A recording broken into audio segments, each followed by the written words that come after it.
ever loved someone so much you would follow them into the afterlife? If that concept sounds familiar, you may have heard of the classic myth of Orpheus.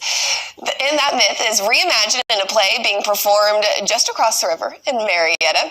Eurydice opens at the Mid-Ohio Valley Players this weekend, and to tell you all about this play is Sterling Mayer, who plays Orpheus, as well as Claire Perkins, who plays Loudstone. Thank you so much for joining us. Thank you. So my very first question is, if people don't know what this play is, can you just explain what it's about?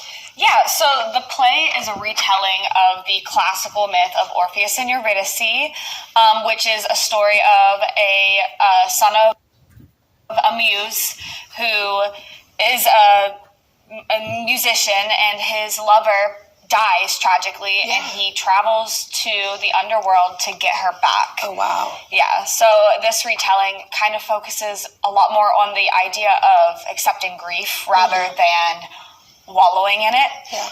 So it's a strong concept. There's a lot more nuance in this version. Maybe like deep thought, reflection. Yes. Definitely. And so what roles are you guys playing? I know I said them a minute ago, but can you just tell us a little bit more? Sure. Yeah, I'm Orpheus. I play Eurydice's husband. Orpheus is the son of the mythical Greek god Apollo. Okay. And he's a musician, and he's struggling to come to terms with the death of his wife, Eurydice, but inevitably he decides to go to the underworld to get her back. So. Oh, and what about you, Claire? I play Loudstone. She is basically just a chorus member, so they have a play on Greek chorus in the show, and she's kind of an antagonist in the show. She picks on Eurydice a lot while she's in the underworld. Was that a fun role to play? Oh yeah, absolutely. Absolutely. I can only imagine. And so what has been the most fun, or maybe the most challenging part of getting ready for this? I think the most challenging so far has been building our set. Our set's really artistic. Our directors have gotten really creative with the set, so people are really going to like it. Oh, yeah, I would agree. The practical effects that we're doing on stage. Not to give anything away, but it's been a challenge to get them to work, and it's taken a lot of collaboration and artistic just ability in general. Yeah, it's probably one of those things where it's taking a lot right now. It's probably frustrating, but then whenever you get to see the final product and it all comes to fruition, it's going to be really making you feel really accomplished in the end. And so how can people get tickets for this? How can they come and see?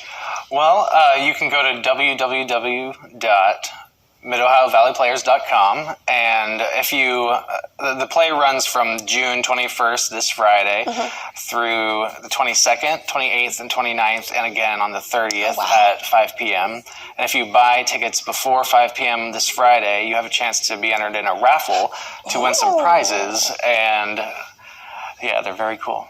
We love raffles and prizes. I mean, who does it? It's also a perfect dinner date. A lot of restaurants in Marietta are giving 10% off dinners with ticket sales with proof of purchase. Okay, so once they get that ticket, once they take it there, they can even make it a fun night. Yes. Right. Wow. Well, thank you guys so much for coming on and sharing all about this. We really, really appreciate it.